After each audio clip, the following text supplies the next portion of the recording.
Dear colleagues, I am so happy to be talking to university teachers. Universities, as we know, are the centers for creation of knowledge, dissemination of knowledge, generation of knowledge, augmentation of knowledge, and there are certain stages with which all of you are familiar. We are at this stage for the last 2 years we have been discussing the National Education Policy 2020. After about 37 years, a policy has come in the sector of education, and all of us, in fact, have eagerly awaited its arrival. Several of us have, in one way or the other, contributed its development and finalization. We have now the strength of this policy consists in terms of the analysis of experience that we have conducted, the experiences that we have gained in the post-independence period, they have all of them have been put into this making of this policy. And therefore, for the first time, we have a lot of things that we could discuss here in this particular interaction about teachers. I recall a statement made by Gunnar Myrdal in his famous treatise, The Asian Drama. It was published in 1968 or 70 and was received world over.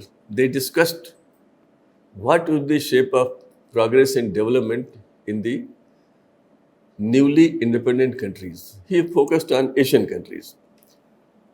He has mentioned that teacher education institutions, teacher preparation institutions or organizations are the power plants of quality for these countries.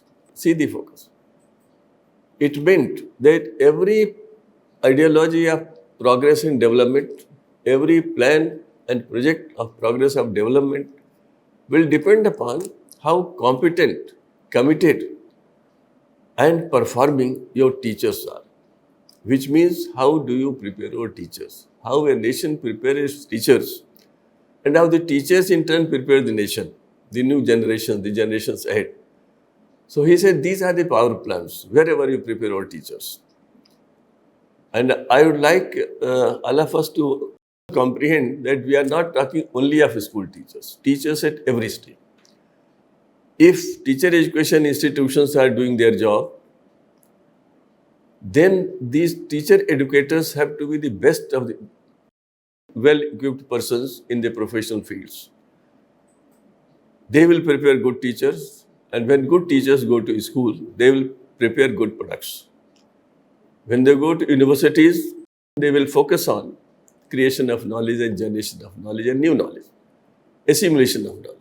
They will also develop analytical capacities, how a new change is to be interpreted and how it is to be utilized, if at all it is to be utilized. It is also worth remembering that every change is not worth being accepted as such. Change is everywhere, but progress is not everywhere. What we need is change with progress, and this is the basis of this policy, and the whole policy's implementation will depend upon teachers, and I will repeat this several times during this interaction. You see, I remember when I entered the university in the 6th and 5th decade of the last century, there was hardly any provision for orientation of university teachers.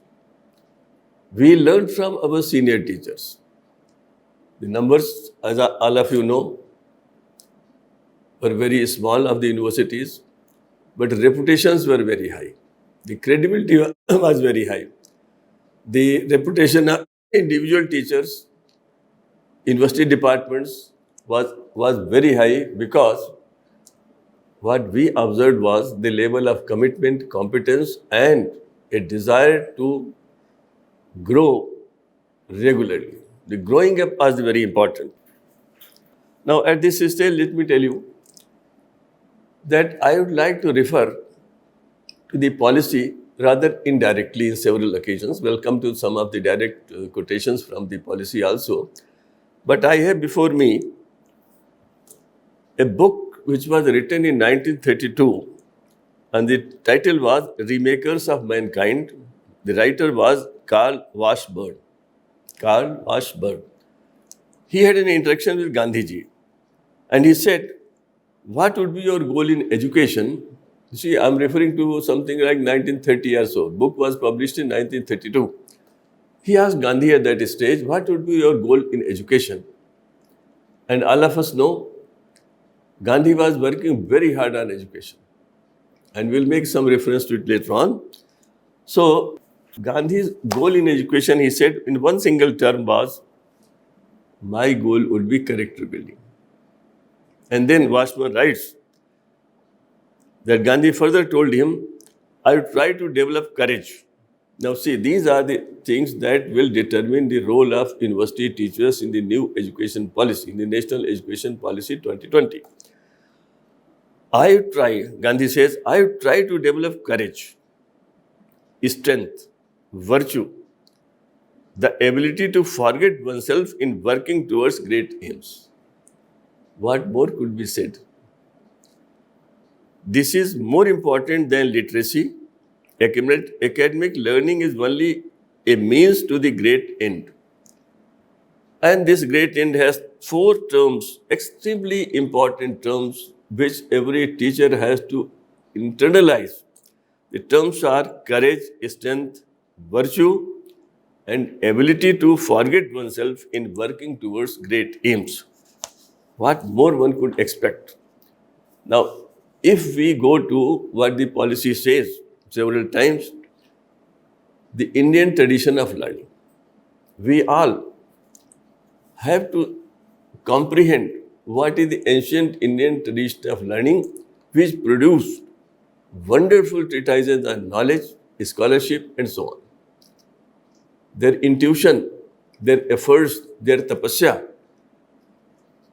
could be seen in the scriptures that India has from ancient times and which have attracted the attention of the world more than over 2 centuries ago. It all began and it continues. It has not yet been fully comprehended. Now, the very process of education in the current context has to remember one more thing, and all of us have to remember that no country can go ahead with a transplanted system of education. We have been talking a lot about this. We had criticized this system also very much. But now the national education policy gives us a system without any criticizing anything of the past. It gives us a future-oriented system. And as teachers, we have to grab the opportunity. I would like to refer to a small term. For the role, we shall use the term Uttardayitva. Uttardayitva is something which arrives from, in the Indian tradition, from the 3 debts that every one of us inherits as we take birth in this country. Our ancestors told us that when a person is born, he is indebted to, or he is in debt of, he owns 3 debts. First, Pitred, debt to the parents, to the family. Devarin, the debt to the nature. And Rishiran, the debt to those who have created knowledge, generated knowledge, and given us ways and means by which we are using that knowledge. And I will not go into elaborating these, but I would mention that if we analyze these in the current context, it refers to family bonds, our obligations to families, society. It refers to our obligations to nature, and it refers to our obligations to the knowledgeable, to the learners, to the Gyanis. Now, if you see the problems of today, because you shall be preparing, you are preparing the young persons who will develop the ideology of progress and development ahead. So if you go around these three, you will see most of the problems arise globally and nationally because we have been unfair to comprehension of these three basic postulates of how to live a human life. If we had taken care of our debt to the nature, if we have understood aparigraha, things would have been very different. We would not have been holding meetings, international conferences and confabulations on climate change, on pollution of air, pollution of water, and so many other environmental pollutions. But we did it. Let me tell you, the world of education is not the world of information alone. Information is necessary. It is not a world of knowledge alone. Knowledge is necessary. But it is also necessary on the part of teachers to comprehend the jnana and buddhi. सूचना, जानकारी चाहिए, ज्ञान चाहिए, बुद्धि चाहिए और इससे मिला कर हमें विवेक भी चाहिए. The rich heritage of the policy, let me quote from the policy, how it summarizes this. The rich heritage of ancient and eternal knowledge and thought has been guiding light for this policy. Now this we have to comprehend. This will give us continuity of the ancient Indian tradition of knowledge quest to the present knowledge scenario. The pursuit of knowledge, jnana, wisdom, pragya, and truth, satya, was always considered in Indian thought and philosophy as the highest human goal. This is what our ancestors did and taught us by example of their own efforts. The aim of education in ancient India was not just the acquisition of knowledge as a preparation for life in this world or life beyond schooling, but for the complete realization and liberation of the soul. World-class institutions in India, such as Takshila, Nalanda, Vikramshila, Vallabhi, set the highest standards of multidisciplinary teaching and research, and hosted scholars and students from across backgrounds and countries. Why people flock to a particular institution? Because of the credibility of the institutions and credibility of their teachers. Every university is known by the contribution of their teachers, and which teachers who understand their role, their uttardayitva to the new generation, to the society, to the aspirations of the young and expectations of the nation. It all depends on the teacher. Again, link it to the Gunnar Myrdal's thesis. This is what it has been said here also. And the policy expects that once again our universities will rise to the level of Takshila, Nalanda, interpreted in the current context, and we shall be able to attract people. We need not announce that we are going to become Vishwaguru.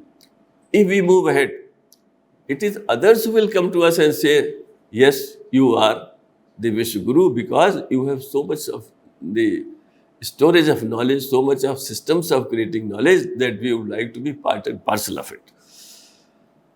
There is one more paragraph that I would like to refer to it, but before that, let me mention that when the UNESCO's Delos Commission report was released in Geneva in 1996, I was present there. And this, as all of you know, was the report of a commission, independent commission appointed by the UNESCO to consider and give ideas on the shape of education in the 21st century. Jacques Delors gave a speech at that stage and said, education in every country must be rooted to culture and committed to progress. I have not forgotten their sentence ever since 1996. I always mention it. And I think this is what our policy does this time. It links the policy in toto to the tradition of Indian education systems. Let me also refer to one point. As teachers, what we are doing, many of this, I am going to mention 4 aspects, 4 stages of teaching and learning which could be the summary of Indian tradition of that developed in Gurukulas and continues for quite some time. And that is like this. First one is Adhyan. All of us know what is Adhyan. That is what happens in the classrooms, in the libraries, in others. The second aspect was Manan. Once you have heard a lecture, you have delivered a lecture, give a chance to the learners to think about it. What have I learned in the last 40 minutes, 50 minutes, or 1 hour? And the moment the learner goes into this second aspect, Manan, a couple of questions will arise. His mind will active. He will have different opinions. He will like to say something more. He will like to know something more. And then it is the third stage is the Chintan, which roughly can be said to be something similar to peer learning. Talk to your friends, talk to others, talk in groups, interact. And once you interact, many of the things will be clarified. Major universities in the 60s and 50s of the last century focused on seminars where a teacher would interact with 6 or 7 students, 8 or 10 students, and they would have their queries, other things. So this Adhyan, Manan, Chintan were the key. And the most significant was the fourth, Upyog. Knowledge has a meaning only in our traditional thinking if it can be put to right use for the welfare of the people. If it cannot be put to use, it has no meaning. And this, I think, is basic thing that determines our role, our effort, our initiative, and also it's a measure of our competence and comprehension and commitment. So we go like this. But now I come to a more pragmatic thing. What the policy says about teachers. And this paragraph I must read. The teacher must be at the center of the fundamental reforms in education system. This is what I have elaborated earlier. The new education policy must help re-establish teachers at all levels. This is a very significant sentence. I will discuss it later on, but let me read it. Re-establish teachers at all levels as the most respected and essential members of our society because they truly shape our next generation of citizens. It must do everything to empower teachers, here referring to policy, it must do everything to empower teachers and get help and help them to do their job as effectively as possible. The new education policy must help recruit the very best and brightest to enter the teaching profession at all levels by ensuring livelihood, respect, dignity, and autonomy, while also instilling this in the system basic methods of quality control and accountability. This is a complete statement which, if understood in the right spirit, will clearly delineate to every individual teacher what is expected of him. And as you know, we had a lot of discussion a couple of years ago about the education in Finland. I also participated in it, but what I learned and inferred from all this discussion was, I said it also, we are not eligible even to talk about it. And people disliked this sentence. Why? I said in Finland, I like something which is not in the curriculum and textbooks, which the society has given to the education system. In Finland, the most respected person, the most respected category, the most respected individual is the teacher. There is only one category of VIPs, and that is the teachers. Everywhere they get respect. Whether they are primary teachers, whether they are university teachers, whether they are scholars, wherever they are teaching. A teacher is to be respected. This re-establishing the teachers, the teacher shall be re-established. Exactly. The traditional respect that Indian teacher enjoyed and which many of us had witnessed in our younger days has dissipated. There are various reasons, and no, we cannot go into this. Most of things are known to you, but a couple of things also I will mention in this. What can be done to empower teachers? If the teacher is satisfied, now a teacher cannot be satisfied if he is working as a Shiksha Karmi or a Guruji, are expected to perform all the duties on a small honorarium, uncertain of what will happen after 3 months, 4 months, and 10 months. A teacher cannot be expected to do research if he is working as a guest lecturer in a university or is being paid on lecture basis. This is not this giving respect to the teachers. I am happy and satisfied, and I have high hopes that one of the things mentioned in the policy is that only regular teachers shall be appointed. If this can be achieved in this country, I am sure the quality of education will rise at least 15 to 20% without any other additional inputs. So this is one thing. The other is the administrative system. The systems of governance must give due respect to teacher everywhere, whether it is the office of the district education officer, whether it is the office of the higher education council or the university grants commission, anywhere. If a teacher comes, he has to be given due respect. And the other aspect that the society has to consider, and all of us have to consider, how can we attract the most talented persons to the teaching profession? We know that it was that some 60, 70 years ago, we got the most talented persons. Now there are so many avenues, there are so many other systems which are more attractive, and we will not be in a position to say that we are getting the best of the lot. But yes, we have to try our best in this direction also, and we hope that after the policy is implemented, this system of appointing people on temporary basis, ad hoc basis, remuneration basis will vanish. It will give a tremendous amount of self-respect to the teacher, and every teacher who is expected to contribute must have a self-respect of the highest order. And one thing that I would mention is, all of us, this is our role, this is our responsibility to see that to realize we are creating the future of this country. You are creating the future of the country. You are giving direction to the lives of young persons. Gandhiji once wrote that his mother had told him, if you can save the life of one person, or if you can shape the life of one person, your life is successful.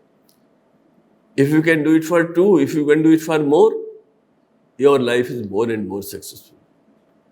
Then he says, teachers can shape the life of not one or two, but hundreds and thousands.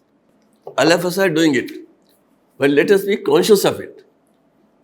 You are creating the future of the country. Never forget this sentence, even if things are not that happening the way we would like in the system, we shall be doing. I would like to mention a particular episode. In an international meeting, after my lecture, somebody stood up and said, I have stayed in India and I have seen the university system, I have seen the school education system. I am surprised why the system doesn't break up. It doesn't collapse. There is so much of disorganization. And several people liked the question. Suddenly I had to respond. I said, Indian education system will never collapse. Why? Because of the traditional commitment of the teacher at every stage. Wherever a teacher is there, he knows that he is doing a pious work.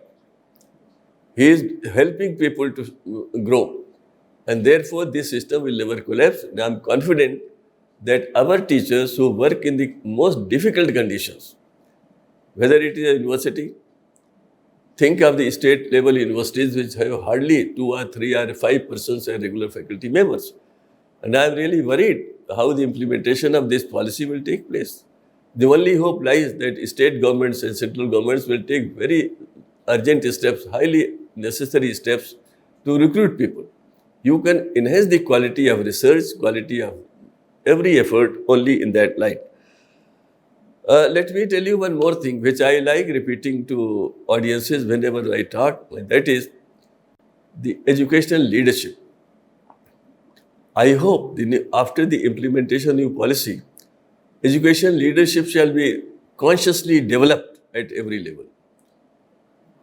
When I was a young person, my cousin, a vice chancellor, principal, was of a person who was respected by the society, who was a fountainhead of knowledge, scholarship, and who is a Gyani.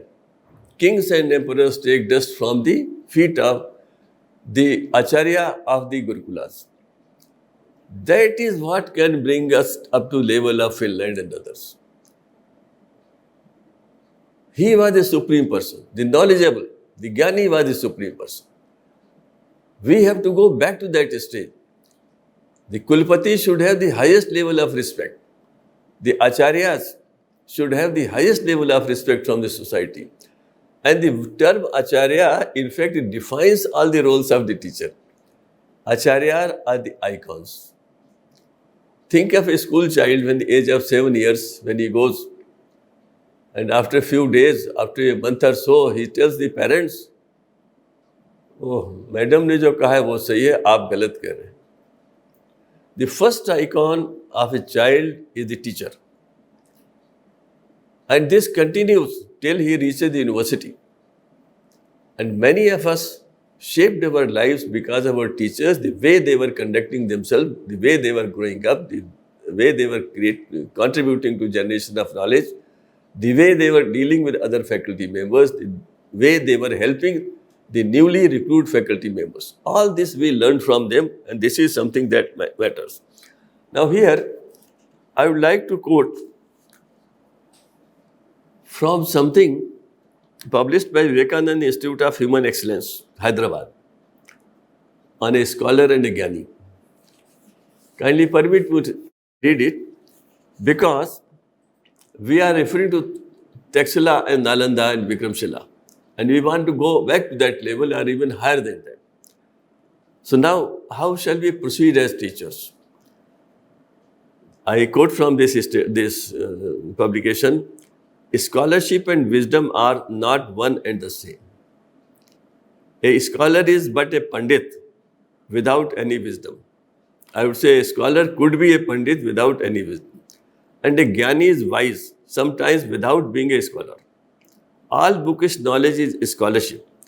There is no guarantee that scholarship will certainly lead to wisdom. Nor is there any certainty that a scholar will bosom as a wise person. Scholars may be large in number, almost in every country and age, but wise ones are rare, here and there, now and then. They are born to guide mankind. Sri Ramana and Sri Ramakrishna are Gyanis. Adi Sankara is both a scholar and a Gyani. It is wisdom and not scholarship that keeps us always calm and tranquil, serene and sober, peaceful and blissful. It keeps us above want. So it is better to be wise if we are to choose between the two. Now here what I wanted to, why I have quoted this, is with a purpose. You see, I give an example in which many teachers have relished. You see, when the Los Alamos experiment, the atomic bomb explosion experimental took place in 1945 in Los Alamos, it was utilization of the highest knowledge available at that stage. But then what happened? While the scientists were thinking of how to utilize this knowledge for the welfare of mankind, those in power were thinking of something else. They had the authority, and Hiroshima happened, Nagasaki happened. Knowledge can be misutilized. Knowledge can damage. Knowledge alone can damage. And therefore, I like the statement which I read from Bertrand Russell. Russell said, and this is something very important for as teachers, for us to know, man has no chance of survival if knowledge only remains knowledge But if we could transform knowledge into wisdom, he would not only survive, but will be able to ascend to greater and greater heights of achievements. In fact, I read it first and then I was thinking how to understand this. Then this Hiroshima came to my mind. Knowledge alone could do so much of damage. And it is doing today also. We have now so much of atomic weapons, nuclear weapons, and the whole world is watching. Ukraine is happening. And therefore, it is the wisdom, it is the vivek that matters. As teachers at every stage, we have from information, knowledge, we have to go towards vivek. And going towards vivek means we have to be viveksheel ourselves. If you go through the policy, everywhere this is the expectation. Multidisciplinarity will require you to broaden your horizons. It would expect you not to remain confined only to a particular subject. I often say that a professor of physics is not only a professor of physics, he is a professor of physics and value education, professor of physics and character building, professor of physics and ethics, morals and values.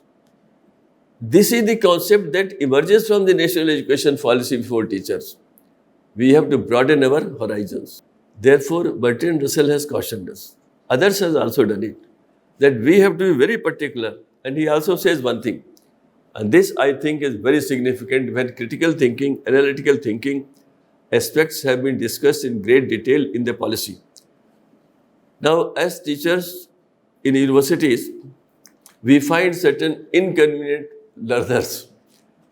And if you go through properly a proper analysis, as many of you have been doing, you will find some of those uneasy learners may have certain issues which, if solved, could bring out the best out of them. They may be brilliant, they may be very sharp. And this is our role. Our role is to ensure the individual differences are properly understood and inputs are provided accordingly. We can do it. If you have to look after analytical thinking, other things, this is the aspect which I have derived from Russell's statement, the example of Hiroshima and Nagasaki, and which you can derive in your own manner from anywhere. But yes, our focus is on learning. It has been said that assessment procedures, examination systems have to change. And we shall not have any place for rote learning, what has been traditionally in our concept. Very nice. But first you have to prepare teachers who know how to evaluate, who can evaluate, and who should be innovating on how to evaluate the total achievements of the learner at every stage. Transitioning from marks and grades to a higher level of assessment of the individual's growth and personality is not an easy task. And all our tasks are not easy. We have to strive very hard to understand and then put before the society, before the young persons, what changes we shall bring down in assessment and learning.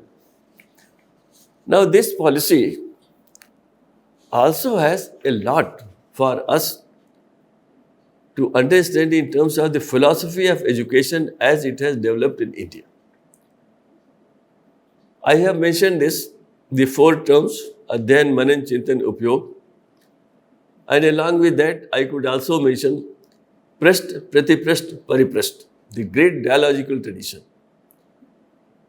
And I think I can also go into other things, but many of you are familiar and those details can be discussed, but those 3 terms were wonderful terms. Now, I also mentioned about Rishirin, Daivarin and Pitrin. All this links to the Indian tradition of knowledge, generation and creation and transfer. But now let me come to some recent past. And there I would like to mention what is Indian ethos, what teachers must understand. What is the Indian ethos before teachers?